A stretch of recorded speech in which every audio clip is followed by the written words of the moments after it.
노후를 편안하게 보내려면 과연 얼마가 필요할까요? 어떤 사람은 5억이면 충분하다고 하고 어떤 사람은 10억도 부족하다고 합니다. 막연히 많을수록 좋다고 생각하지만 중요한 것은 얼마나 현실적으로 준비하느냐입니다.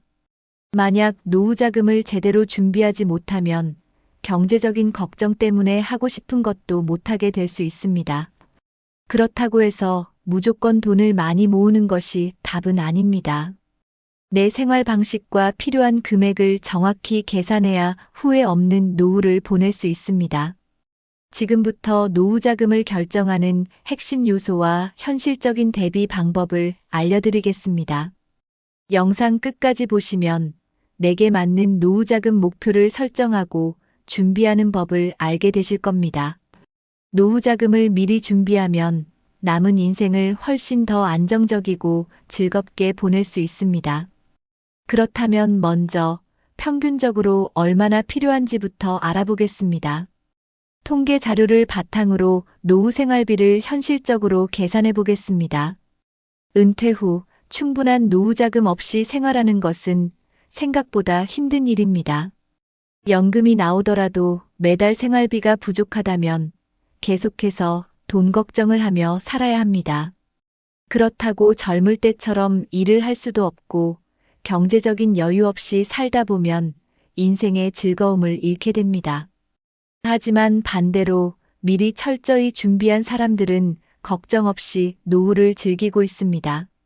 적절한 노후 자금을 가지고 있는 사람들은 여행도 다니고 취미 생활도 하면서 여유로운 삶을 살고 있습니다. 결국 노후 자금 준비를 어떻게 하느냐에 따라 은퇴 후 삶의 질이 완전히 달라집니다. 노후 자금은 단순히 돈이 아니라 인생의 안정과 행복을 결정하는 중요한 요소입니다. 준비가 부족하면 작은 돈도 아껴 써야 하고 건강이 나빠지면 병원비 걱정까지 해야 합니다.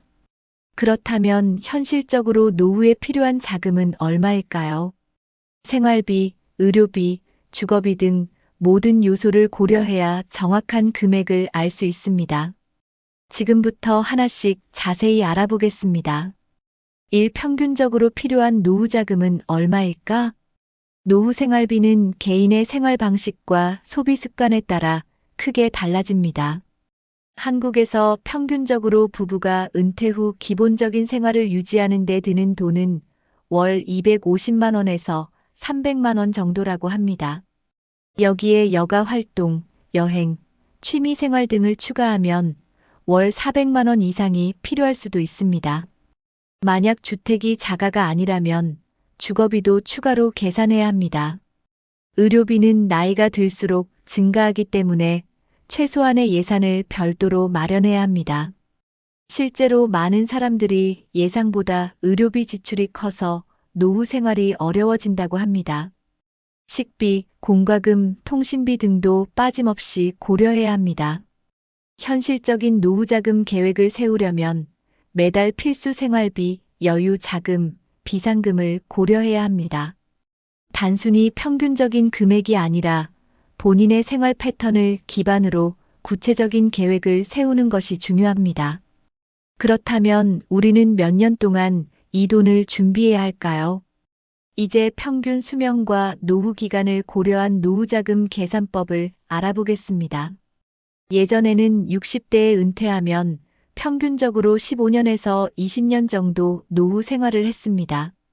하지만 요즘은 평균 수명이 늘어나면서 노후가 최소 25년에서 30년 이상 지속됩니다. 즉, 한 달 생활비가 250만 원이라면 최소 1억 원 이상이 필요하다는 계산이 나옵니다. 하지만 여기에는 예상치 못한 의료비나 긴급 지출이 포함되지 않았습니다. 만약 요양시설을 이용해야 하거나 간병비가 필요하면 더 많은 비용이 들어갑니다. 따라서 노후 자금을 계획할 때는 최소한의 생활비뿐만 아니라 예상치 못한 비용까지 고려해야 합니다. 예상보다 오래 살게 될 가능성을 염두에 두고 충분한 자금을 준비하는 것이 필요합니다. 현실적으로는 최소 3억 원에서 5억 원 정도를 목표로 준비하는 것이 안전합니다. 하지만 이 금액도 개인의 생활 수준과 건강 상태에 따라 달라질 수 있습니다. 그렇다면 보다 정확한 나만의 노후자금 목표는 어떻게 계산할 수 있을까요? 지금부터 노후자금을 계산하는 구체적인 방법을 알려드리겠습니다. 노후자금 계산은 단순히 평균 금액을 따라가는 것이 아니라 내 상황에 맞게 구체적으로 계획하는 것이 중요합니다. 먼저 예상 은퇴 연령과 기대 수명을 고려해야 합니다. 예를 들어 65세에 은퇴하고 90세까지 산다고 가정하면 약 25년 동안 사용할 자금이 필요합니다. 현재 지출하는 생활비를 기준으로 은퇴 후에도 필요한 금액을 계산해야 합니다. 연금, 퇴직금, 저축, 투자 수익 등 모든 수입원을 고려해야 합니다. 의료비, 여행비, 주거비 등 추가 지출도 예상해야 합니다. 만약 연금이 월 200만 원이 나오고 생활비가 300만 원이라면 부족한 100만 원을 메울 방법을 찾아야 합니다. 이 부족한 금액을 채우기 위해 저축이나 투자 계획을 세우는 것이 중요합니다. 노후자금을 계산할 때는 물가 상승률도 고려해야 합니다. 현재 가치로 계산한 금액이 실제 은퇴 후에는 부족할 수 있기 때문입니다. 그렇다면 노후자금을 준비하는 데 영향을 미치는 가장 중요한 요소들은 무엇일까요? 이 노후자금을 결정하는 중요한 요소들. 같은 나이, 같은 수입이라도 생활 수준에 따라 필요한 노후자금은 크게 달라집니다. 검소하게 생활하는 사람과 여유로운 소비를 즐기는 사람의 필요 자금은 다를 수밖에 없습니다. 예를 들어 외식을 자주 하고 여행을 즐기는 사람은 매달 생활비가 더 많이 듭니다. 반면 집에서 직접 요리하고 소박한 생활을 한다면 적은 돈으로도 충분히 생활할 수 있습니다. 노후자금을 준비할 때는 내가 원하는 노후 생활 방식이 무엇인지 먼저 결정하는 것이 중요합니다. 불필요한 소비를 줄이고 꼭 필요한 곳에 돈을 쓰면 적은 돈으로도 충분히 안정적인 노후를 보낼 수 있습니다. 하지만 너무 아껴서 돈을 쓰지 않으면 정작 노후에 즐길 수 있는 시간이 줄어들 수도 있습니다. 중요한 것은 내 생활 패턴에 맞게 현실적인 예산을 세우고 관리하는 것입니다. 생활 수준을 잘 조절하면 더 적은 돈으로도 만족스러운 노후를 보낼 수 있습니다. 그렇다면 노후자금에서 가장 큰 변수 중 하나인 건강 상태는 어떤 영향을 미칠까요? 건강 관리에 따라 노후 생활비가 얼마나 차이 나는지 알아보겠습니다. 건강은 노후 생활비를 결정하는 가장 중요한 요소 중 하나입니다. 건강이 좋으면 의료비가 적게 들고 경제적인 부담도 줄어듭니다. 하지만 건강이 나빠지면 병원비와 약가, 간병비가 크게 증가할 수 있습니다. 특히 장기 요양이 필요한 경우 매달 수백만 원이 추가로 들 수도 있습니다. 건강 관리를 잘한 사람과 그렇지 않은 사람의 노후자금 차이는 엄청날 수 있습니다. 그래서 노후를 대비할 때는 단순한 생활비뿐만 아니라 의료비까지 포함해서 자금을 준비해야 합니다. 정기적인 건강검진을 받고 꾸준한 운동과 올바른 식습관을 유지하는 것이 중요합니다. 노후 생활비를 절약하려면 젊었을 때부터 건강을 관리하는 것이 가장 좋은 방법입니다. 의료비 부담을 줄이기 위해 실손보험이나 장기요양보험을 가입하는 것도 하나의 방법입니다. 건강을 유지하면 경제적인 부담도 줄고 더 오랫동안 독립적인 생활을 할 수 있습니다. 그렇다면 노후자금 계획에서 또 하나 중요한 요소인 주거 형태는 어떤 영향을 미칠까요? 노후에 어디에서 어떤 방식으로 살 것인지에 따라 필요한 자금이 달라집니다. 자가 주택이 있는 경우 기본적인 생활비만 준비하면 되지만 전세나 월세를 살 경우 추가적인 비용이 발생합니다. 만약 월세를 내야 한다면 매달 일정 금액을 따로 준비해야 합니다. 전세라면 보증금이 유지되지만 갱신할 때 추가 비용이 필요할 수 있습니다. 주택을 유지하는데도 비용이 듭니다. 관리비, 수도전기요금, 수리비 등을 고려해야 합니다. 일부 사람들은 노후에 큰 집을 팔고 작은 집으로 이사하여 생활비를 줄이기도 합니다. 반대로 자녀와 함께 살거나 실버타운, 요양원 입주를 고려하는 경우도 있습니다. 주거 비용을 줄이는 방법으로는 지방으로 이사하거나 주택연금을 활용하는 것도 있습니다. 주거 형태를 어떻게 선택하느냐에 따라 최소 수천만 원에서 수억 원까지 차이가 날 수 있습니다. 노후 주거 계획을 미리 세워두면 예상치 못한 지출을 줄이고 안정적인 생활이 가능합니다. 그렇다면 노후 자금의 중요한 부분을 차지하는 연금과 그 균형을 어떻게 맞춰야 할까요? 3연금과 노후 자금의 균형 맞추기. 노후 생활비의 가장 기본이 되는 것은 연금입니다. 국민연금은 가입 기간과 납부액에 따라 매달 받을 수 있는 금액이 달라집니다. 현재 국민연금을 받는 사람들의 평균 수령액은 월 20만 원에서 150만 원 사이입니다. 퇴직연금이 있다면 추가적인 소득이 될 수 있지만 퇴직금으로 한꺼번에 받는 경우도 많습니다. 개인연금은 노후를 대비하기 위한 추가적인 방법으로 활용할 수 있습니다. 연금이 많을수록 노후자금 걱정이 줄어들지만 연금만으로 생활비를 충당하기 어려운 경우가 많습니다. 그래서 연금 외에도 추가적인 수입원을 만들어 두는 것이 중요합니다. 연금이 충분하지 않다면 부족한 부분을 어떻게 메울지 고민해야 합니다. 연금 수령액을 늘리려면 가입 기간을 최대한 늘리고 추가 납입을 고려하는 것도 방법입니다. 연금이 얼마큼 나올지 미리 확인하고 부족한 부분을 대비하는 것이 필요합니다. 그렇다면 연금만으로 부족할 경우 어떤 방법으로 노후자금을 채울 수 있을까요? 부족한 노후자금 어떻게 채울까? 많은 사람들이 은퇴 후에는 일을 하지 않고 편히 쉬고 싶어 합니다. 하지만 기대했던 것보다 생활비가 더 많이 필요할 때가 있습니다. 연금만으로 부족한 경우 은퇴 후에도 일정한 소득을 만드는 것이 중요합니다. 요즘은 은퇴 후에도 가벼운 일자리를 찾거나 자신의 경험을 활용해 추가 소득을 창출하는 사람들이 많습니다.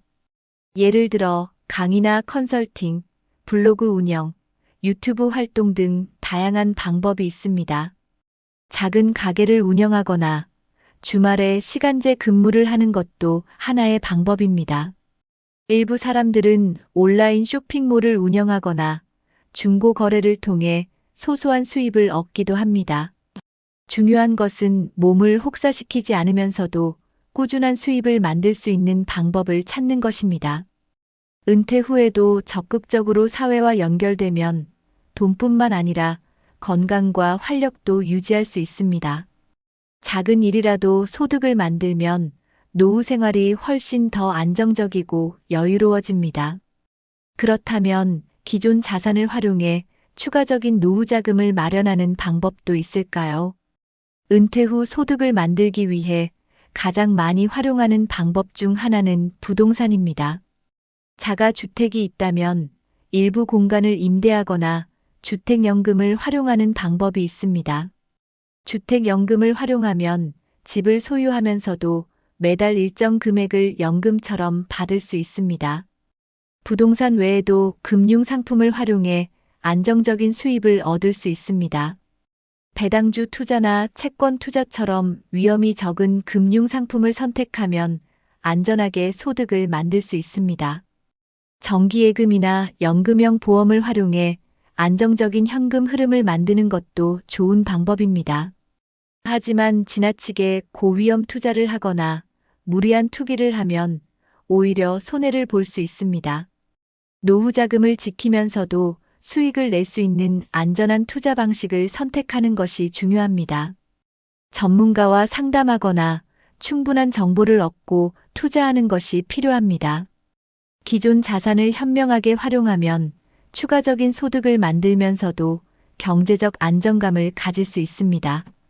하지만 아무리 돈이 많아도 소비 습관이 잘못되어 있다면 노후 자금은 금방 바닥날 수 있습니다. 노후 생활비를 절약하는 가장 좋은 방법 중 하나는 소비 습관을 점검하는 것입니다. 생활비를 줄이면서도 만족도를 높일 수 있는 방법을 찾는 것이 중요합니다. 꼭 필요한 지출과 불필요한 소비를 구분하고 합리적인 소비 습관을 만들어야 합니다. 예를 들어 외식을 줄이고 집에서 직접 요리하는 것만으로도 생활비를 크게 절약할 수 있습니다. 불필요한 정기 구독 서비스나 사용하지 않는 멤버십을 정리하는 것도 좋은 방법입니다. 전기, 수도 등 공과금을 절약하는 습관을 가지면 장기적으로 큰 차이를 만들 수 있습니다. 대형 마트보다 전통 시장을 이용하거나 할인 행사 등을 활용하는 것도 비용 절감에 도움이 됩니다. 꼭 필요한 경우가 아니라면 충동 구매를 피하고 계획적인 소비를 실천하는 것이 중요합니다. 돈을 아끼는 것만이 아니라 가성비 좋은 소비를 실천하는 것이 핵심입니다. 소비 습관을 조금만 바꿔도 부족한 노후 자금을 효과적으로 메울 수 있습니다. 그렇다면 이제 노후 자금을 안전하게 관리하는 방법에 대해 알아보겠습니다. 오후에 없는 노후를 위한 자금 관리법. 노후 자금을 모으는 것만큼 중요한 것이 바로 안전하게 지키는 것입니다. 많은 어르신들이 사기나 잘못된 투자로 인해 평생 모은 돈을 잃는 경우가 많습니다. 전화 금융 사기나 고수익을 보장하는 투자 사기에 특히 주의해야 합니다. 절대 한 번의 거래로 큰 돈을 벌 수 있다는 말에 속지 말아야 합니다. 신뢰할 수 없는 곳에 큰 금액을 투자하기보다 안전한 금융 상품을 활용하는 것이 좋습니다. 자산 관리는 본인이 직접 챙기는 것이 가장 안전합니다. 자녀에게 모든 돈을 맡기거나 전 재산을 미리 증여하는 것도 신중해야 합니다. 재산을 관리할 때는 전문가의 상담을 받아 계획적으로 진행하는 것이 필요합니다. 노후 자금을 안전하게 지키려면 정기적으로 재정 상태를 점검하고 관리하는 습관을 가져야 합니다. 작은 실수 하나가 큰 경제적 손실로 이어질 수 있기 때문에 항상 신중해야 합니다.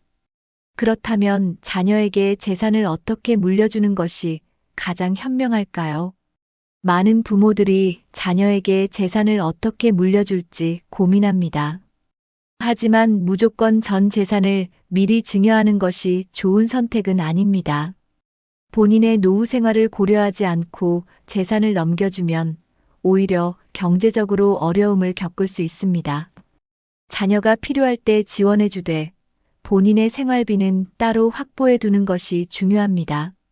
일부 부모들은 자녀가 경제적으로 독립할 수 있도록 최소한의 지원만 하기도 합니다. 재산을 물려줄 때는 미리 법적 절차를 확인하고 세금 문제도 고려해야 합니다.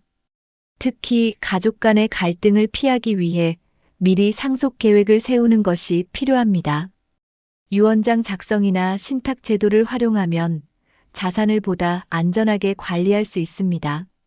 중요한 것은 내가 노후를 안정적으로 보내면서도 자녀에게 부담을 주지 않는 것입니다. 돈보다 더 중요한 것은 부모와 자녀 간의 신뢰와 관계라는 점을 잊지 말아야 합니다. 그렇다면 결국 노후에 가장 중요한 것은 무엇일까요? 많은 사람들이 노후 자금을 준비하는 데 집중하지만 돈이 전부는 아닙니다. 돈이 많아도 외롭거나 건강을 잃으면 행복한 노후를 보내기 어렵습니다.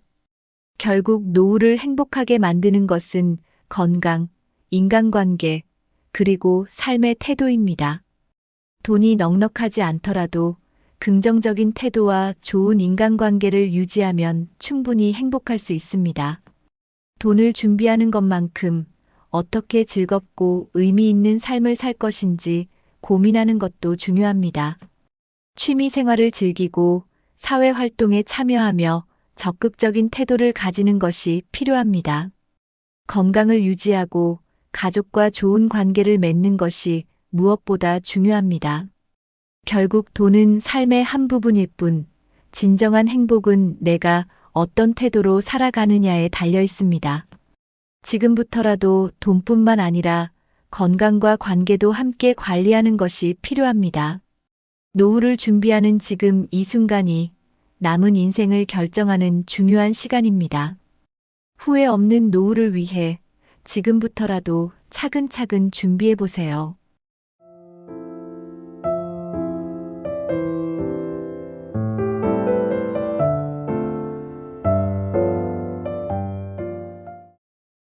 퇴직 후 더 이상 할 일이 없다.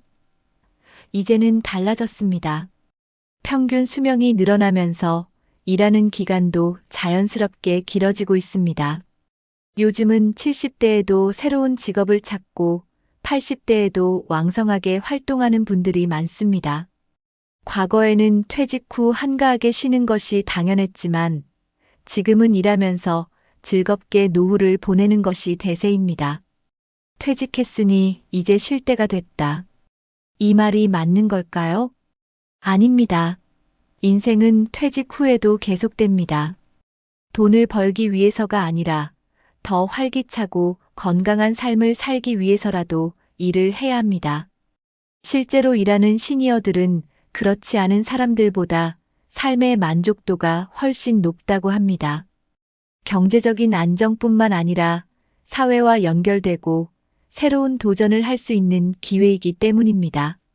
그렇다면 어떤 일자리가 시니어들에게 적합할까요?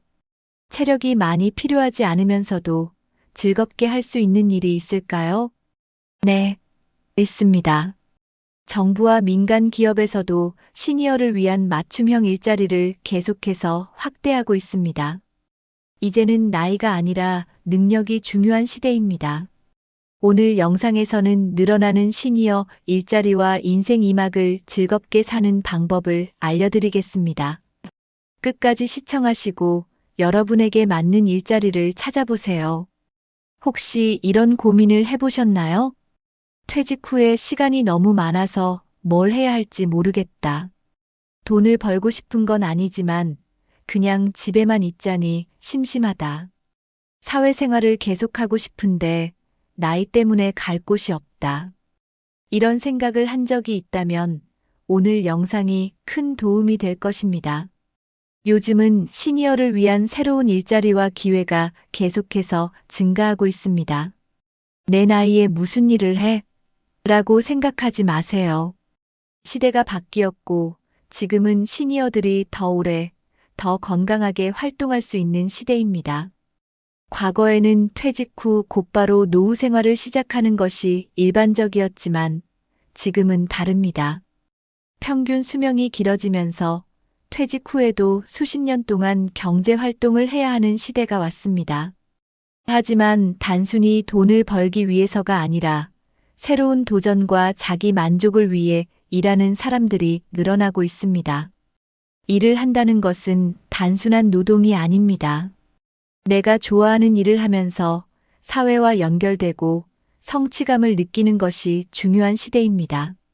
그렇다면 어떤 일자리가 시니어들에게 가장 적합할까요? 지금부터 시니어들이 할 수 있는 다양한 일자리를 소개해 드리겠습니다. 과거에는 퇴직 후 10년 정도만 노후 생활을 하면 됐지만 이제는 30년 이상 살아야 합니다. 첫 번째, 수명이 길어질수록 노후 자금이 부족해질 가능성이 높습니다. 퇴직 후 경제적으로 안정적인 생활을 유지하려면 추가적인 수입이 필요합니다. 두 번째, 일을 하면 경제적인 부담이 줄어들면서 더 여유로운 삶을 살 수 있습니다. 노후의 돈 걱정을 줄이려면 작은 일이라도 꾸준히 하는 것이 중요합니다. 세 번째, 단순히 돈을 버는 것뿐만 아니라 건강한 생활을 유지하는 데도 도움이 됩니다. 연구에 따르면 일을 하는 사람들은 그렇지 않은 사람들보다 정신적으로도 건강합니다. 네 번째, 사회적 관계를 유지하는 것도 중요한 이유 중 하나입니다. 직장을 다니면 사람들과 소통할 기회가 많아지고 외로움을 줄일 수 있습니다. 다섯 번째, 일하는 것이 치매 예방에도 효과적이라는 연구 결과가 있습니다. 꾸준한 활동과 사고를 하면서 뇌를 자극하면 기억력 감퇴를 늦출 수 있습니다. 6번째, 자신의 능력을 계속해서 활용할 수 있다는 점도 장점입니다. 오랜 시간 쌓아온 경험과 기술을 바탕으로 사회에 기여하는 것이 가능합니다. 수명이 길어진 만큼 더 오래 경제 활동을 하는 것이 새로운 시대의 흐름입니다. 정부와 민간 기업에서 시니어들을 위한 맞춤형 일자리 정책을 적극적으로 추진하고 있습니다. 과거에는 퇴직 후 새로운 일자리를 찾기가 어려웠지만 이제는 상황이 다릅니다. 첫 번째, 정부에서는 고령층 일자리 창출을 위해 다양한 지원 프로그램을 운영하고 있습니다. 시니어 인턴제, 공공 일자리, 맞춤형 취업 지원 프로그램 등이 그 예입니다. 두 번째, 민간 기업에서도 시니어 인력을 적극적으로 채용하는 곳이 많아지고 있습니다. 경험이 많은 시니어 인력을 활용하는 것이 기업에도 큰 도움이 되기 때문입니다. 세 번째, 고령층을 위한 전용 구직 사이트와 일자리 센터도 늘어나고 있습니다. 정부에서 운영하는 시니어 일자리 포털을 이용하면 다양한 취업 정보를 쉽게 찾을 수 있습니다. 네 번째, 일자리를 원하는 시니어들에게 맞춤형 교육을 제공하는 프로그램도 많아졌습니다. 새로운 기술을 익히거나 창업을 위한 기초교육을 받을 수도 있습니다. 다섯 번째, 재취업을 원하는 시니어들을 위한 직업훈련 과정도 제공됩니다. 무료로 교육을 받을 수 있는 경우도 많기 때문에 적극적으로 활용하는 것이 좋습니다. 여섯 번째, 정규직이 아니어도 다양한 형태의 일자리가 증가하고 있습니다. 단기 계약직, 시간제 근무, 프리랜서 형태로도 충분히 경제 활동을 지속할 수 있습니다. 정부와 기업이 시니어 일자리 확대를 적극적으로 지원하면서 기회는 더욱 많아지고 있습니다. 일을 하는 것은 단순히 경제적인 이유 때문만이 아닙니다. 활동적인 생활을 유지하는 것이 건강한 노후를 위한 핵심 요소입니다. 첫 번째, 일을 하면 규칙적인 생활 패턴이 유지됩니다. 규칙적인 출근과 활동을 하면 신체 리듬이 일정하게 유지되면서 건강에 긍정적인 영향을 줍니다. 두 번째, 사회적 관계를 지속적으로 유지할 수 있습니다. 일을 하지 않으면 사회와 단절되기 쉬운데 직장이나 일터에서 사람들과 어울리면 외로움을 예방할 수 있습니다. 세 번째, 소득이 생기면 정신적인 안정감도 커집니다. 경제적인 여유가 생기면 삶의 질이 향상되고 스트레스도 줄어듭니다. 네 번째, 육체적인 활동이 건강을 유지하는 데 도움이 됩니다. 가벼운 업무라도 몸을 계속해서 움직이면 혈액순환이 좋아지고 관절 건강에도 좋습니다. 다섯 번째, 정신적인 활동이 치매 예방에도 효과적입니다. 일을 하면 계속해서 생각하고 문제를 해결해야 하기 때문에 뇌 기능이 활발해집니다. 여섯 번째, 일을 하면서 성취감과 자존감도 높아집니다. 사회에서 역할을 계속할 수 있다는 것이 삶의 의미를 찾는 데 큰 도움이 됩니다. 활동적인 삶을 유지하는 것이 건강한 노후를 위한 가장 좋은 방법입니다. 오랜 직장 생활에서 쌓은 경험과 지식을 활용할 수 있는 최고의 일자리입니다. 퇴직 후에도 자신이 했던 분야에서 컨설턴트나 강사로 활동하는 사람이 많아지고 있습니다. 첫 번째, 전문성을 살려 기업 컨설턴트로 활동할 수 있습니다. 특정 업종에서 오랜 경험이 있다면 경영 컨설팅, 인사관리, 기술지도 등의 분야에서 활동할 수 있습니다. 두 번째, 교육기관이나 강의 활동도 가능합니다. 대학교, 평생교육원, 기업연수원 등에서 전문 강사로 활동할 기회가 많습니다.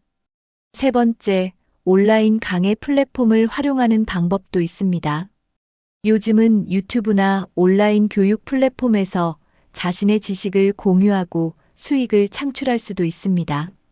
네 번째, 청년 창업 멘토링 같은 사회 공헌 활동도 가능합니다. 자신의 경험을 바탕으로 창업을 준비하는 사람들에게 조언을 해주는 역할을 할 수 있습니다. 다섯 번째, 컨설팅과 강의 활동은 시간과 장소의 제약이 적다는 것이 장점입니다. 원하는 만큼만 일할 수 있어서 자유로운 일정 조정이 가능합니다. 여섯 번째, 일하면서 새로운 인맥도 쌓을 수 있습니다. 다양한 분야의 사람들과 교류하면서 새로운 기회를 만들 수도 있습니다. 전문성을 살린 컨설팅 강사 활동은 시니어들에게 가장 적합한 일자리 중 하나입니다. 요즘은 운전이나 배달 관련 일자리를 찾는 시니어들이 많아지고 있습니다. 체력 부담이 크지 않으면서도 자유로운 시간 조절이 가능하기 때문입니다. 첫 번째, 택배 분류 및 배달 업무가 대표적인 시니어 일자리 중 하나입니다. 단순 배송뿐만 아니라 고객 응대나 물류센터에서의 분류 작업도 가능합니다. 두 번째, 대리운전이나 개인 차량을 활용한 운송 서비스도 인기입니다. 은퇴 후에 시간을 유연하게 활용하면서도 추가적인 소득을 얻을 수 있습니다. 세 번째, 공항 픽업 서비스나 관광 가이드 운전도 좋은 선택입니다. 여행사나 공항 관련 업체에서 시니어 기사를 선호하는 경우가 많습니다. 네 번째, 전동카트 및 이동 보조 서비스 같은 새로운 형태의 운전 일자리도 있습니다. 예를 들어 쇼핑몰이나 병원에서 전동카트를 운전해 고객을 돕는 일도 가능합니다. 다섯 번째, 이러한 일자리는 체력 부담이 크지 않으면서도 일정 조정이 용이하다는 장점이 있습니다. 자신의 스케줄에 맞춰 일을 선택할 수 있어 부담 없이 일할 수 있습니다. 여섯 번째, 사회적 관계를 유지하는 데도 도움이 됩니다. 고객과의 소통을 통해 활동적인 생활을 유지할 수 있습니다. 운전이나 배달 일자리는 자유롭게 일하고 싶은 시니어들에게 적합한 선택입니다. 정부와 지자체에서는 시니어들을 위한 다양한 공공 일자리를 제공하고 있습니다. 비교적 안정적이고 근무 환경이 편안한 경우가 많아 인기가 높습니다. 첫 번째, 학교 안전지킴이 및 어린이 보호구역 관리 업무가 대표적입니다. 초등학교 주변에서 어린이들의 등하교를 돕고 교통 안전을 지도하는 역할을 합니다. 두 번째, 도서관 사서, 보조나 문화센터 운영 지원도 인기 있는 시니어 일자리입니다. 책 정리, 안내 데스크 업무, 자료 정리 등을 하면서 차분한 환경에서 일할 수 있습니다. 세 번째, 공공시설 관리인 역할도 많이 채용되고 있습니다. 주민센터, 공원, 체육관 등 공공기관에서 시설을 점검하고 방문객을 안내하는 역할을 담당합니다. 네 번째, 환경 정비 및 거리 정리 같은 공공근로 사업도 있습니다. 무리한 노동이 아닌 도심 환경을 깨끗하게 유지하는 간단한 업무가 많습니다. 다섯 번째, 복지관에서 시니어 상담사나 돌봄 서비스를 제공하는 일도 있습니다. 경험을 살려 노인 상담, 정서 지원, 건강관리 등을 도울 수 있습니다. 여섯 번째, 정부에서 지원하는 노인 일자리 사업을 활용하면 다양한 기회를 얻을 수 있습니다. 대한노인회, 시니어클럽, 고용노동부에서 운영하는 일자리 프로그램에 지원할 수 있습니다. 공공기관 및 지자체 일자리는 안정적이면서도 사회적 기여도가 높은 좋은 선택입니다. 요즘은 나이와 상관없이 온라인에서 창업을 하거나 크리에이터로 활동하는 분들이 많습니다. 시니어 유튜버, 온라인 쇼핑몰 운영, 블로그 운영 같은 디지털 기반 일자리가 증가하고 있습니다. 첫 번째, 유튜브 크리에이터로 활동하는 시니어들이 늘어나고 있습니다. 요리, 여행, 건강관리, 인생 이야기 등 다양한 콘텐츠로 구독자들과 소통할 수 있습니다. 두 번째, 온라인 쇼핑몰을 운영하는 것도 좋은 방법입니다. 스마트폰만 있으면 손쉽게 중고 물품을 판매하거나 직접 만든 제품을 판매할 수 있습니다. 세 번째, 블로그나 SNS를 활용한 글쓰기 활동도 가능합니다. 자신의 경험을 바탕으로 재미있고 유익한 글을 작성하면 광고 수익도 얻을 수 있습니다. 네 번째, 디지털 교육을 받으면 온라인에서 더 다양한 기회를 찾을 수 있습니다. 정부나 기업에서 제공하는 디지털 교육 프로그램을 활용하면 쉽게 배울 수 있습니다. 다섯 번째, 온라인 창업은 초기 비용이 거의 들지 않는다는 장점이 있습니다. 스마트폰과 인터넷만 있으면 누구나 쉽게 시작할 수 있습니다. 여섯 번째, 스스로 시간 관리를 하면서 자유롭게 일할 수 있다는 점도 매력적입니다. 특히 은퇴 후에도 경제 활동을 계속하면서 성취감을 느낄 수 있습니다. 온라인 창업과 크리에이터 활동은 새로운 도전을 원하는 시니어들에게 딱 맞는 기회입니다. 시니어들에게 가장 적합한 일자리는 자신이 좋아하는 일을 하면서 돈을 벌 수 있는 직업입니다. 취미를 활용하면 일하는 것이 스트레스가 아니라 즐거운 경험이 될 수 있습니다.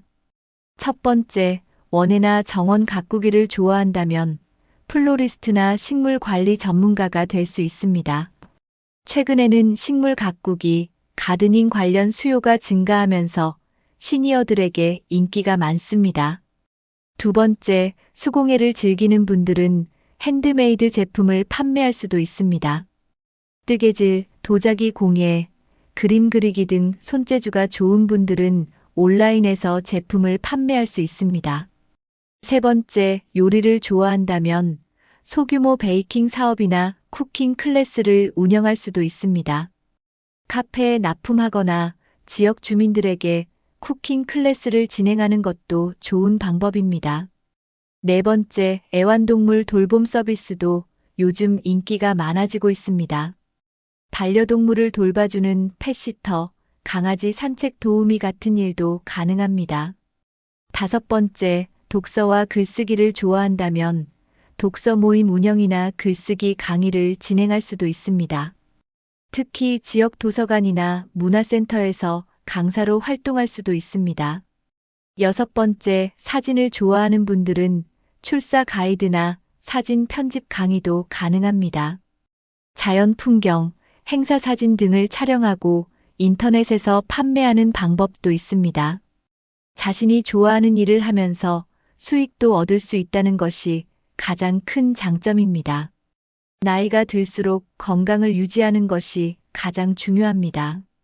따라서 자신의 체력에 맞는 일자리를 선택하는 것이 필수적입니다. 첫 번째, 오랜 시간 서 있어야 하는 일자리는 체력 부담이 있을 수 있습니다. 따라서 앉아서 할 수 있는 업무를 고려하는 것이 좋습니다. 두 번째, 지나치게 육체적으로 힘든 일은 피하는 것이 바람직합니다.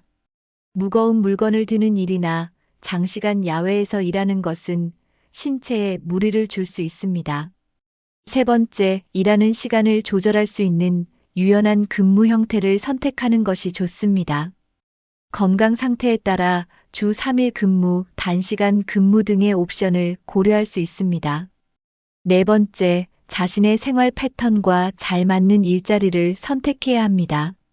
예를 들어, 아침형 인간이라면 오전 근무가 적합하고 저녁에 활발한 분이라면 오후 근무가 좋습니다.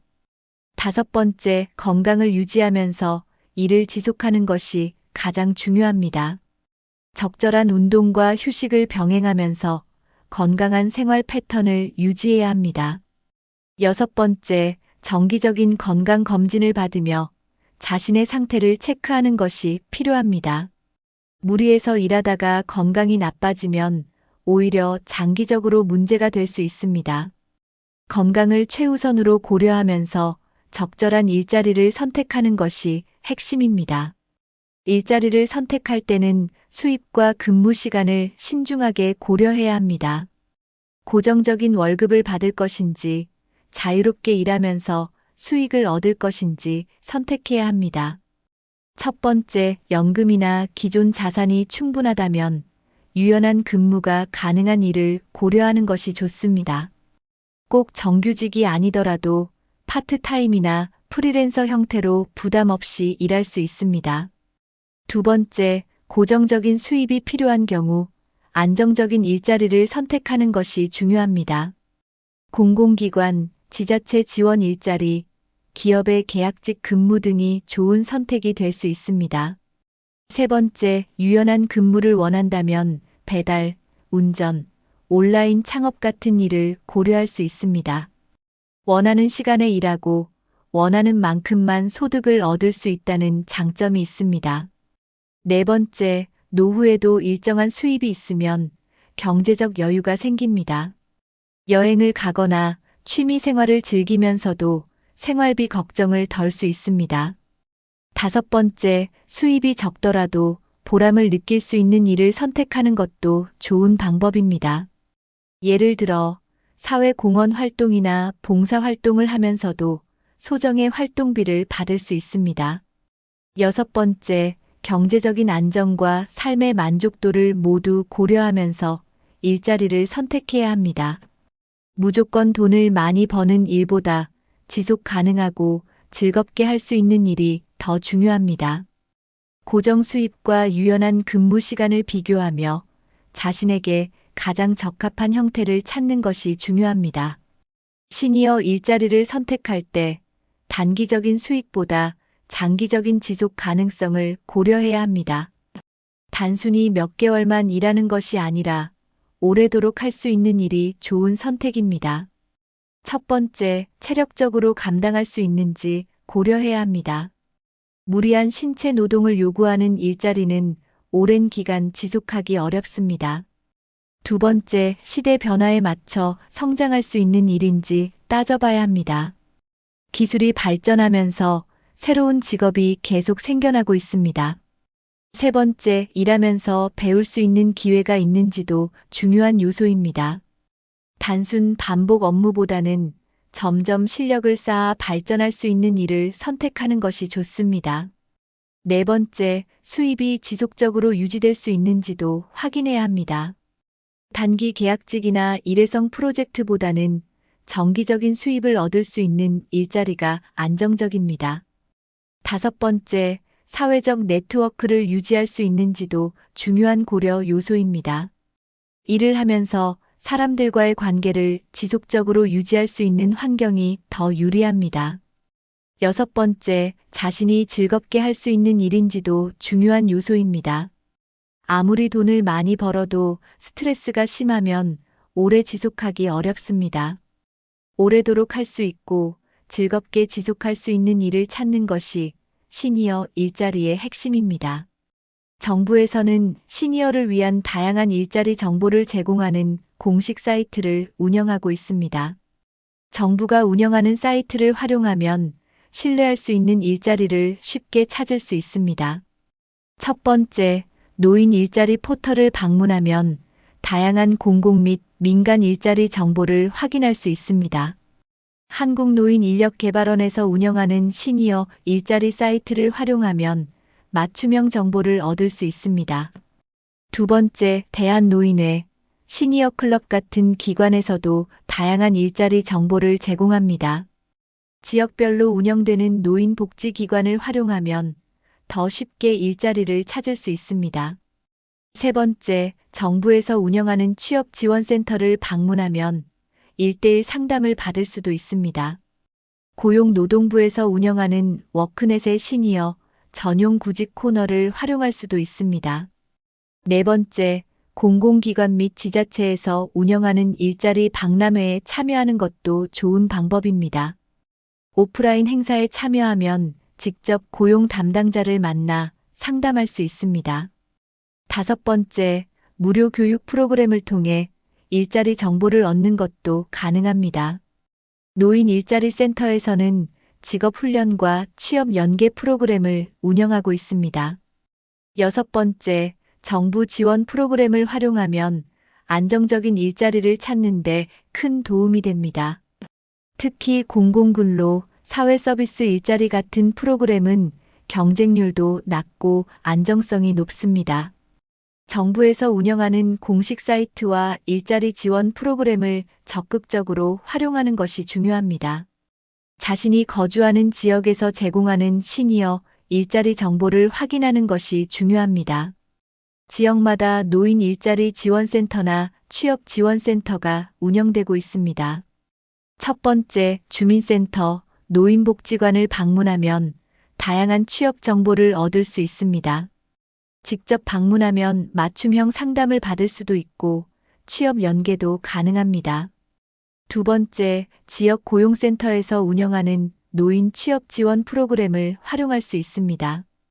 해당 센터에서는 무료 교육과 함께 취업 연계를 적극적으로 지원합니다. 세 번째, 공공기관 홈페이지를 활용하면 모집 공고를 쉽게 확인할 수 있습니다. 시청, 구청 홈페이지에서 지역 내 공공 일자리 정보를 확인할 수 있습니다. 네 번째, 지역별 소상공인 협회나 중소기업 지원센터에서도 일자리 정보를 제공합니다. 중소기업에서는 경험이 많은 시니어 인력을 선호하는 경우가 많습니다. 다섯 번째, 지역 커뮤니티나 시니어 모임을 활용하면 좋은 일자리 정보를 얻을 수 있습니다. 같은 연령대 사람들과 정보를 공유하면 더 유용한 정보를 얻을 수도 있습니다. 여섯 번째, 지역별 일자리 센터를 적극적으로 활용하면 원하는 직업을 찾기가 훨씬 쉬워집니다. 정부와 지자체에서 제공하는 공공 일자리 정보를 적극적으로 활용하는 것이 중요합니다. 가까운 일자리 센터를 방문하고 적극적으로 정보를 찾는 것이 좋은 일자리를 찾는 지름길입니다. 정부 지원 외에도 민간 기업에서 제공하는 시니어 일자리 기회가 점점 늘어나고 있습니다. 많은 기업들이 경험과 신뢰성이 높은 시니어 인력을 적극적으로 채용하고 있습니다. 첫 번째, 시니어 전용 구직 사이트를 활용하면 다양한 채용 정보를 확인할 수 있습니다. 대표적인 사이트로는 시니어 벤처, 5060작, 시니어잡 코리아 등이 있습니다. 두 번째, 일반 구직 사이트에서도 시니어 우대 채용 공고를 쉽게 찾을 수 있습니다.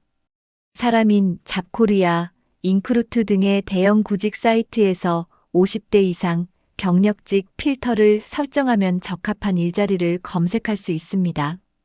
세 번째, 대형마트, 호텔, 공항 등에서는 시니어 인력을 선호하는 경우가 많습니다. 고객 응대, 주차 관리, 시설 관리 등의 직무에서 연륜 있는 시니어 인력을 적극적으로 채용합니다. 네 번째, 프리랜서 및 프로젝트 단위 일자리도 고려할 수 있습니다. 크몽, 숨고 같은 플랫폼에서는 시니어들의 전문성을 살려 컨설팅, 강의, 문서 작성 등의 일거리를 찾을 수 있습니다. 다섯 번째, 온라인 단기 아르바이트 플랫폼을 활용하면 단기 근무도 가능합니다. 알바몬, 알바천국 같은 플랫폼에서 단기 아르바이트나 시간제 근무를 검색할 수 있습니다. 여섯 번째, 직접 기업에 이력서를 제출하고 지원하는 것도 좋은 방법입니다. 특정 업종에 경험이 있다면 해당 업종의 기업을 직접 방문하거나 문의하는 것도 좋은 전략입니다. 민간 기업과 온라인 구직 사이트를 활용하면 더 다양한 일자리 기회를 찾을 수 있습니다. 퇴직 후 일자리를 찾을 때 가장 중요한 것은 즐겁게 할 수 있는 일을 찾는 것입니다. 취미를 살려 일하면 돈을 벌면서도 스트레스 없이 생활할 수 있습니다. 첫 번째, 꽃꽂이나 원예에 관심이 있다면 플로리스트, 가드닝 강사로 활동할 수 있습니다. 최근에는 식물 인테리어, 반려식물 관리 등의 시장이 커지고 있어 수요가 많아지고 있습니다. 두 번째, 미술이나 공예를 좋아하는 분들은 핸드메이드 제품을 만들어 판매할 수 있습니다. 직접 만든 도자기, 수공예품, 그림 등을 온라인 마켓에서 판매하는 것이 가능합니다. 세 번째, 요리를 잘하는 분들은 소규모 쿠킹 클래스나 베이킹 사업을 시작할 수 있습니다. 재능을 살려 소규모 베이킹 카페를 운영하거나 요리 강습을 열 수도 있습니다. 네 번째, 반려동물을 좋아하는 분들은 펫시터나 강아지 산책 서비스를 제공할 수 있습니다.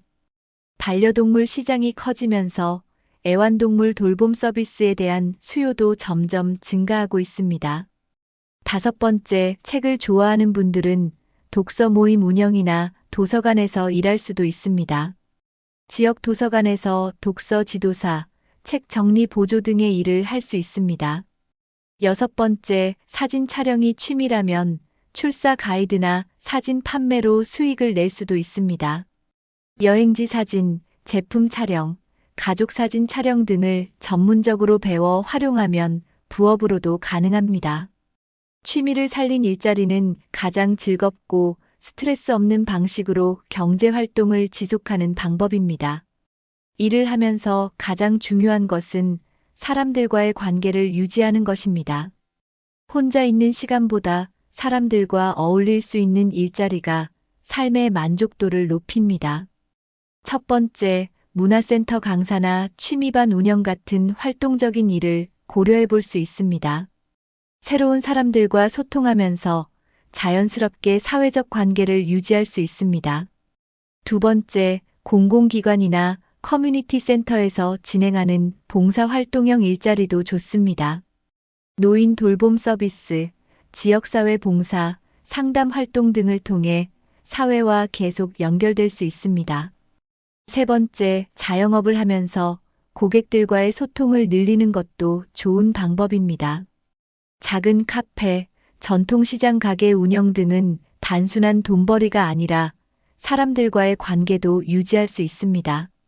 네 번째, 노인 일자리 프로그램에서 같은 연령대 사람들과 함께 일할 수도 있습니다. 시니어 일자리 센터에서 제공하는 일자리는 비슷한 연령대의 동료들과 함께할 수 있어 좋습니다. 다섯 번째, 취미 기반 동아리 활동을 하면서 자연스럽게 일자리를 찾을 수도 있습니다.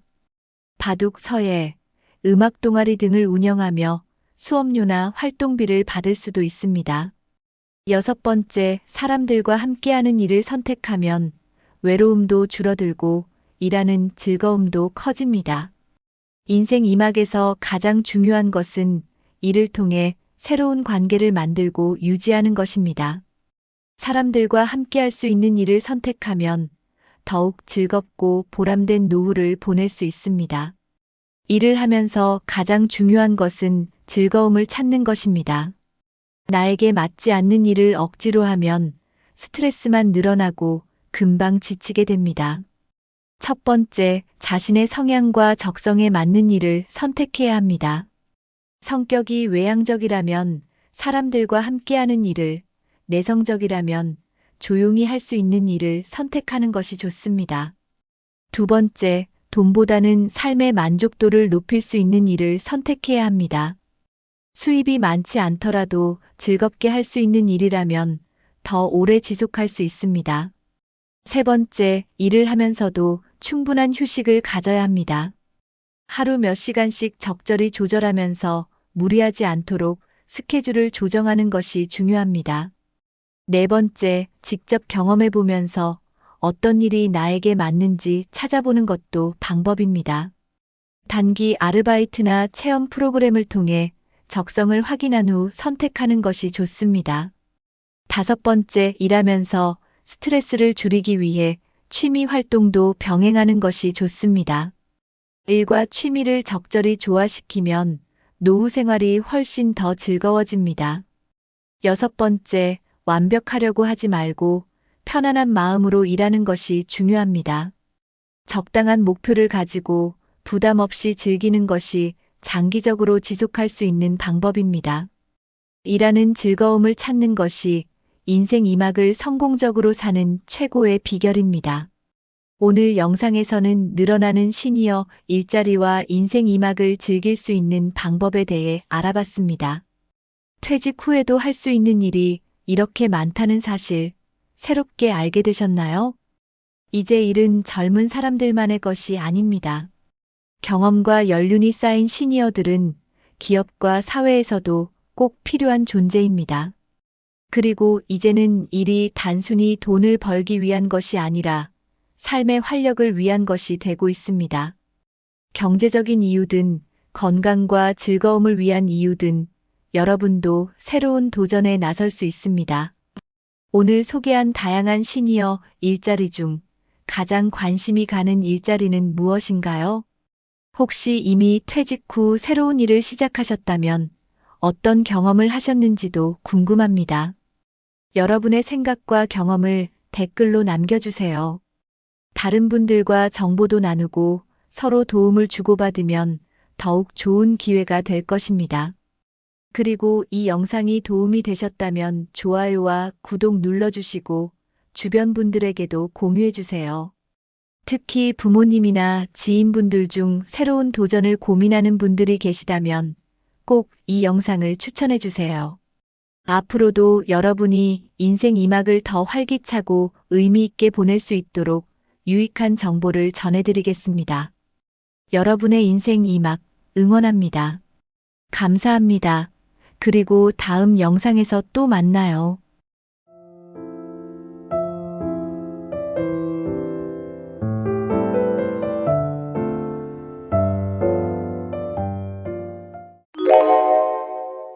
여러분, 70대 이후 가장 중요한 것은 무엇일까요? 건강일까요? 돈일까요? 가족일까요? 물론 이 모든 것이 중요합니다. 하지만 정말로 의미 있는 인생을 살기 위해선 이것이 필요합니다. 바로 하루하루를 의미 있게 보내는 것입니다. 많은 분들이 이렇게 말합니다. 그냥 하루하루 살다 보면 되지 않을까? 하지만 그냥 시간만 보내는 것과 정말로 의미 있는 하루를 보내는 것은 전혀 다릅니다. 의미 있는 하루가 쌓이면 인생 전체가 충만해지고 후회 없는 삶을 살 수 있습니다. 그렇다면 70대 이후에도 활기차고 의미 있는 하루를 보내려면 어떻게 해야 할까요? 오늘은 그 방법을 6가지 습관으로 알려드리겠습니다. 이 습관들을 하나씩 실천하면 앞으로의 인생이 훨씬 더 즐겁고 행복해질 것입니다. 끝까지 보시고 여러분의 하루를 더 소중하게 만들어 보세요. 아침에 일어나자마자 무엇을 하시나요? 스마트폰을 먼저 보거나 그냥 침대에 누워 계시진 않나요? 하루를 활기차게 시작하려면 아침 햇살을 먼저 맞이하는 것이 중요합니다. 창문을 열고 신선한 공기를 마시면 몸이 자연스럽게 깨어납니다. 햇볕을 쬐면 세로토닌이 분비되어 기분이 좋아지고 활력이 생깁니다. 특히 아침 햇살은 몸의 생체 리듬을 조절하는 역할을 합니다. 매일 아침 일정한 시간에 햇빛을 받으면 수면의 질도 좋아집니다. 햇살을 맞으며 간단한 스트레칭을 하면 몸이 더욱 개운해집니다. 따뜻한 차 한 잔과 함께 여유로운 아침 시간을 가져보세요. 하루를 상쾌하게 시작하는 작은 습관이지만 기분이 확실히 달라질 것입니다. 단 몇 분만이라도 아침 햇살을 쬐며 감사하는 시간을 가져보세요. 어제보다 더 좋은 하루를 맞이할 수 있을 것입니다. 오늘부터 아침을 조금 더 신경 써서 맞이해 보세요. 작은 변화가 큰 행복을 가져다 줄 수 있습니다. 건강한 하루는 건강한 아침 습관에서 시작됩니다. 몸이 뻣뻣한 상태로 하루를 시작하면 하루 종일 피로를 느낄 수 있습니다. 아침에 가벼운 스트레칭을 하면 혈액순환이 활발해지고 몸이 가뿐해집니다. 침대에서 일어나기 전에 손과 발을 천천히 움직여 보세요. 온몸을 쭉 펴고 기지개를 켜는 것만으로도 효과가 있습니다. 거울 앞에서 목과 어깨를 돌려주면 긴장도 풀리고 개운함이 느껴집니다. 간단한 체조나 요가 동작을 따라하면 몸이 더욱 유연해집니다. 아침 공기를 마시며 가벼운 산책을 나가는 것도 좋은 방법입니다. 특히 햇살이 따뜻한 날에는 공원에서 10분 정도 걸어보세요. 걸을 때는 허리를 펴고 팔을 자연스럽게 흔들어야 효과가 좋습니다. 운동은 기분을 좋게 만드는 엔도르핀을 분비시켜 활력을 줍니다. 매일 같은 시간에 운동하면 몸이 점점 더 가벼워지는 것을 느낄 수 있습니다. 아침 운동 후 따뜻한 물 한 잔을 마시면 몸이 더욱 건강해집니다. 운동은 무리하게 하지 말고 본인에게 맞는 강도로 진행하는 것이 중요합니다. 오늘부터 하루 10분이라도 스트레칭과 가벼운 운동을 해보세요. 꾸준히 실천하면 몸도 마음도 더욱 건강해질 것입니다. 하루를 긍정적인 마음으로 시작하면 기분 좋은 일들이 더 많이 찾아옵니다. 아침에 눈을 뜨자마자 오늘 하루를 기대하는 마음을 가져보세요. 오늘도 좋은 하루가 될 거야 라고 스스로에게 말해보는 것도 도움이 됩니다. 감사하는 마음을 가지면 삶의 작은 순간들도 더욱 소중하게 느껴집니다. 매일 아침 감사한 일을 3가지씩 적어보세요. 예를 들면 오늘도 건강하게 일어날 수 있어서 감사하다 같은 것들입니다. 작아 보이지만 감사하는 습관은 마음을 풍요롭게 만들어줍니다. 긍정적인 생각을 하면 스트레스가 줄어들고 더 행복한 하루를 보낼 수 있습니다. 힘든 일이 있어도 긍정적으로 생각하는 연습을 해보세요. 이것도 나에게 필요한 경험이겠지라고 생각하는 것만으로도 마음이 편안해집니다. 감사 일기를 쓰면 자연스럽게 삶을 더 긍정적으로 바라보게 됩니다. 주변 사람들에게 감사의 인사를 전하는 것도 좋은 습관입니다. 작은 것에도 감사를 표현하면 관계도 더 좋아지고 행복도 커집니다. 오늘부터 하루 한 줄이라도 감사한 일을 적어보세요. 그 작은 습관이 인생을 더 따뜻하고 의미 있게 만들어줄 것입니다. 나이가 들어도 배움은 멈추지 않는 것이 중요합니다. 꾸준히 책을 읽으면 두뇌를 활발하게 유지할 수 있습니다. 독서는 새로운 지식을 쌓고 사고력을 키우는데 큰 도움이 됩니다. 하루에 10분에서 20분이라도 책을 읽는 습관을 가져보세요. 좋아하는 장르의 책이나 자기계발서를 읽어도 좋습니다. 신문을 읽으며 세상 돌아가는 이야기에 관심을 가져보는 것도 추천합니다. 특히 요즘은 스마트폰으로도 쉽게 신문을 구독할 수 있습니다. 관심 있는 분야의 정보를 찾아보며 새로운 시각을 넓혀보세요. 글쓰기도 좋은 두뇌 운동이 됩니다. 일기를 쓰거나 하루 동안 있었던 일을 정리해보는 것도 좋습니다. 짧게라도 자신의 생각을 글로 표현하면 사고력이 더 발전합니다. 예전에는 손편지를 많이 썼지만 요즘은 메모 앱을 활용해도 좋습니다. 글을 쓰는 습관이 있으면 기억력도 좋아지고 감정 표현도 원활해집니다. 매일 조금씩 읽고 적어보는 습관을 들이면 삶이 더 풍요로워집니다. 오늘부터 좋아하는 책 한 권을 골라 읽는 것으로 시작해보세요.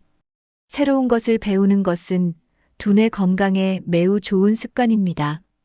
나이가 들어도 배우는 것을 멈추지 않으면 더욱 활기찬 삶을 살 수 있습니다. 예를 들어 악기를 배우는 것은 손과 뇌를 동시에 사용하는 좋은 활동입니다. 피아노, 기타, 하모니카 같은 악기는 배우기에 큰 부담이 없습니다. 그림을 그리거나 색칠하는 것도 창의력을 자극하는 좋은 취미입니다. 요즘은 성인 대상의 미술 클래스도 많아 쉽게 배울 수 있습니다. 외국어를 배우는 것도 두뇌에 긍정적인 영향을 줍니다.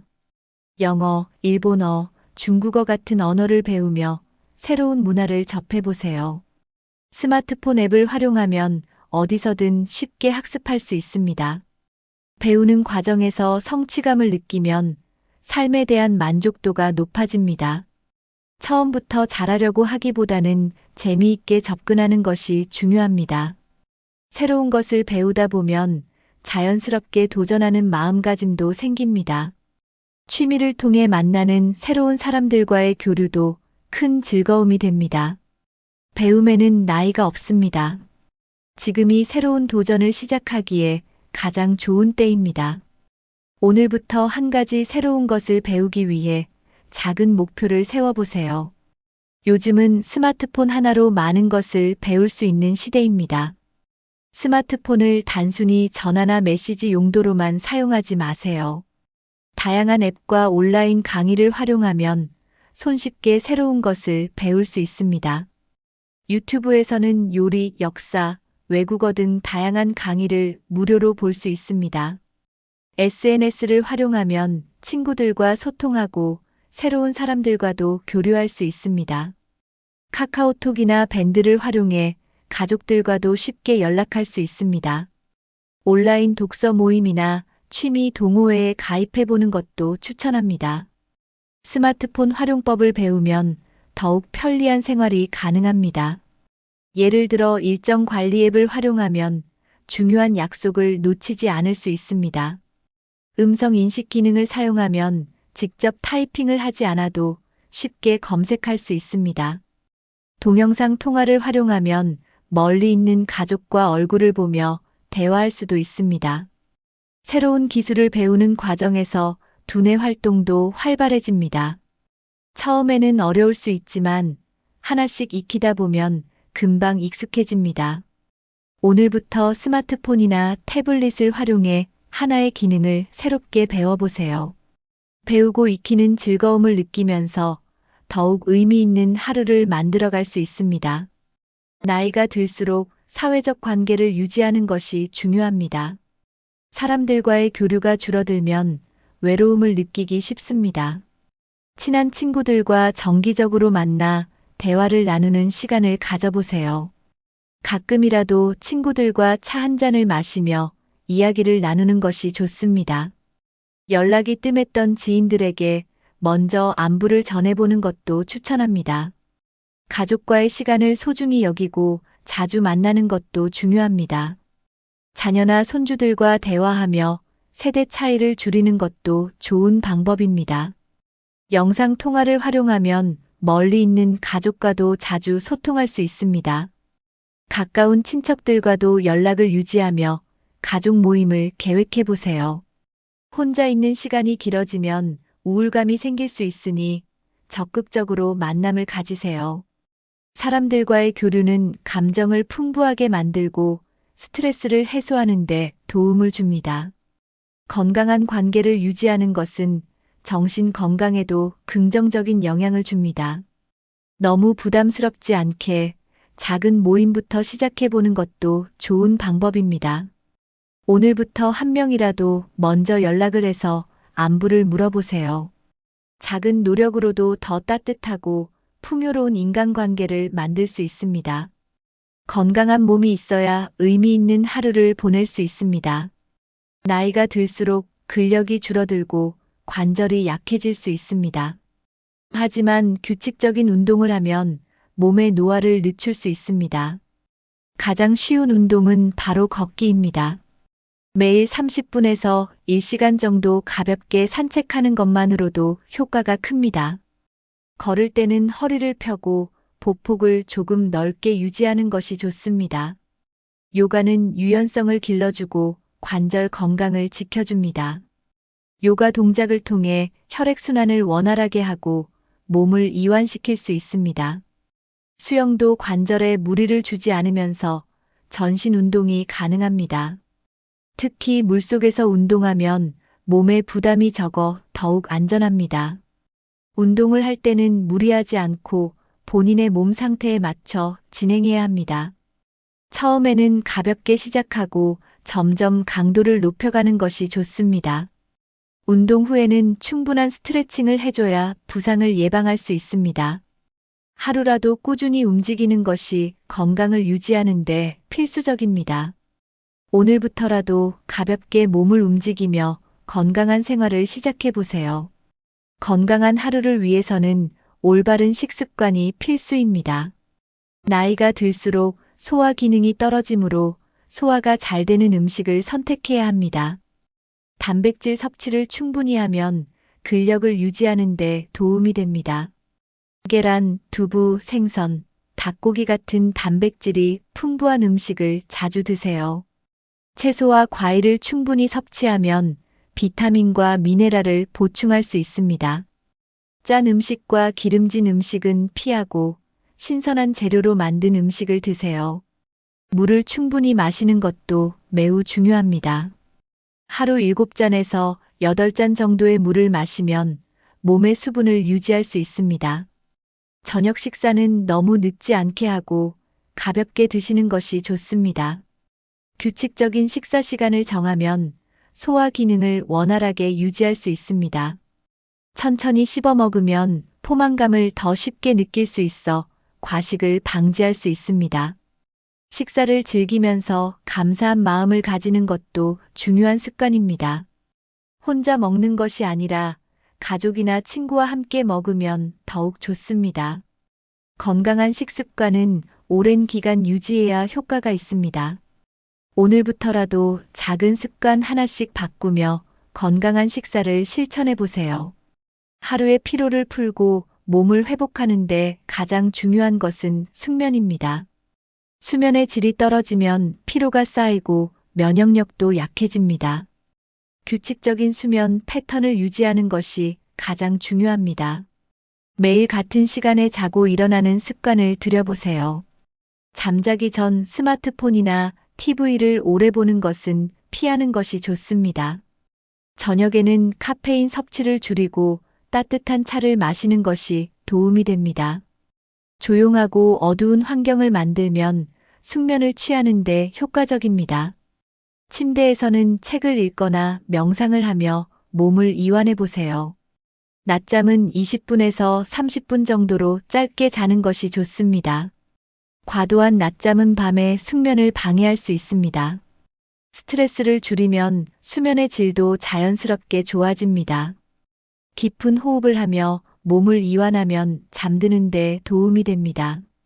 수면이 부족하면 기억력과 집중력도 함께 저하됩니다. 건강한 생활을 위해서는 숙면이 필수입니다. 오늘부터라도 숙면을 위한 환경을 만들어 보세요. 의미 있는 하루를 보내려면 목표가 있어야 합니다. 목표가 없는 하루는 무기력함을 느끼기 쉽습니다. 작은 목표라도 정하면 하루를 더욱 활기차게 보낼 수 있습니다. 예를 들어 오늘은 책 10페이지 읽기 같은 목표를 세워보세요. 정리정돈, 운동, 요리 같은 간단한 목표도 좋습니다. 목표를 설정하면 하루가 더욱 계획적으로 흘러갑니다. 너무 어려운 목표보다는 실천 가능한 목표부터 시작하는 것이 좋습니다. 매일 조금씩 목표를 실천하면 성취감을 느낄 수 있습니다. 성취감이 쌓이면 자존감도 자연스럽게 높아집니다. 목표를 달성한 후 스스로를 칭찬하는 것도 중요합니다. 목표를 기록해 두면 자신이 얼마나 성장했는지 확인할 수 있습니다. 새로운 도전을 시도할 때도 목표 설정이 큰 도움이 됩니다. 하루하루 작은 성취가 모이면 큰 변화를 만들어낼 수 있습니다. 목표가 있는 삶은 더욱 의미 있고 즐겁습니다. 오늘부터라도 하나의 작은 목표를 정하고 실천해 보세요. 행복은 거창한 것이 아니라 일상 속에서 찾을 수 있습니다. 작은 것에서도 기쁨을 느끼는 습관을 들이면 삶이 더욱 즐거워집니다. 아침에 마시는 따뜻한 차 한 잔, 창밖의 맑은 하늘, 새소리 같은 것들도 소중합니다. 좋아하는 음악을 들으며 기분을 전환하는 것도 좋은 방법입니다. 가벼운 산책을 하며 주변의 변화를 관찰하는 것도 기쁨을 주는 습관입니다. 손주들이 보내는 짧은 메시지에도 행복을 느껴보세요. 예전에는 그냥 지나쳤던 순간들이 다시 보면 소중한 기억이 될 수 있습니다. 기쁨을 찾으려 노력하면 일상이 더욱 빛나게 됩니다. 재미있는 취미를 갖는 것도 삶의 즐거움을 더하는 방법입니다. 퍼즐을 맞추거나 간단한 게임을 하며 소소한 성취감을 느껴보세요. 요리를 하면서 새로운 음식을 시도해보는 것도 재미있는 경험이 됩니다. 매일 작은 행복을 기록해두면 긍정적인 마음이 커집니다. 나이가 들어도 즐길 수 있는 것들은 무궁무진합니다. 오늘 하루 동안 행복했던 순간을 떠올려 보세요. 그렇게 매일 조금씩 기쁨을 찾다 보면 인생 전체가 더 행복해집니다. 감사하는 마음을 가지면 삶이 더욱 따뜻하고 풍요로워집니다. 사람은 가진 것보다 부족한 것에 집중하는 경향이 있습니다. 하지만 감사하는 습관을 들이면 있는 것에 만족하고 행복해질 수 있습니다. 매일 감사한 일을 3가지씩 적어보는 습관을 가져보세요. 예를 들면 오늘 맛있는 점심을 먹어서 감사하다 같은 간단한 것부터 시작할 수 있습니다. 가족이 건강한 것, 친구가 안부 전화를 해준 것, 날씨가 좋은 것 등 작은 것들도 충분합니다. 감사를 표현하면 마음이 더욱 따뜻해지고 긍정적인 에너지가 커집니다. 감사한 일을 적다 보면 자연스럽게 하루가 더 의미 있게 느껴집니다. 감사 일기를 쓰면 작은 일에도 기쁨을 느끼는 능력이 향상됩니다. 직접 적지 않더라도 매일 밤 감사한 일을 떠올려 보는 것만으로도 효과가 있습니다. 다른 사람들에게 감사한 마음을 전하는 것도 좋은 습관입니다. 고맙다는 말을 자주 하면 인간관계도 더욱 따뜻해집니다. 감사하는 습관은 스트레스를 줄이고 마음의 평온을 가져다 줍니다. 오늘부터 하루에 3가지씩 감사한 일을 기록해 보세요. 감사하는 삶을 살면 하루하루가 더욱 특별하게 느껴질 것입니다. 우리는 종종 과거를 후회하거나 미래를 걱정하며 시간을 보냅니다. 하지만 가장 중요한 것은 바로 지금, 이 순간입니다. 현재에 집중하면 불안과 걱정에서 벗어날 수 있습니다. 오늘 내가 할 수 있는 최선을 다하자라고 다짐해 보세요. 미래에 대한 걱정도, 과거에 대한 후회도 현재를 소중히 하면 줄어듭니다. 지금 이 순간을 온전히 즐기면 하루가 더욱 가치 있어집니다. 식사할 때는 음식의 맛을 천천히 음미하며 먹어보세요. 산책할 때는 주변 풍경을 감상하며 걷는 것도 좋습니다. 사람과 대화할 때는 온전히 그 순간에 집중해 보세요. 스마트폰을 잠시 내려놓고 눈앞의 순간을 즐기는 것도 필요합니다. 명상을 하며 내 몸과 마음의 상태를 점검하는 것도 좋은 습관입니다. 지금 이 순간을 즐길 줄 아는 사람은 나이와 상관없이 행복한 삶을 삽니다. 하루를 마무리하며 오늘 정말 의미 있는 하루를 보냈다고 느껴보세요. 매 순간을 소중하게 여기면 후회 없는 삶을 살 수 있습니다. 오늘을 충실히 살면 내일은 더 나은 날이 될 것입니다. 오늘 알려드린 6가지 습관 어떠셨나요? 70대 이후에도 하루하루를 의미 있게 보내는 것은 충분히 가능합니다. 작은 습관 하나가 모이면 큰 변화를 만들 수 있습니다. 여러분이 가장 실천하고 싶은 습관은 무엇인가요? 혹시 이미 실천하고 계신 좋은 습관이 있다면 댓글로 공유해 주세요. 서로의 경험을 나누며 더 풍요로운 삶을 만들어갈 수 있습니다. 이 영상이 도움이 되셨다면 좋아요와 구독 눌러주시고 주변 분들과도 함께 공유해 주세요. 여러분의 하루가 더욱 의미 있고 행복해지길 바랍니다. 오늘부터 작은 변화 하나씩 시작해 보세요. 하루하루가 모여 여러분의 인생을 더 빛나게 만들어 줄 것입니다.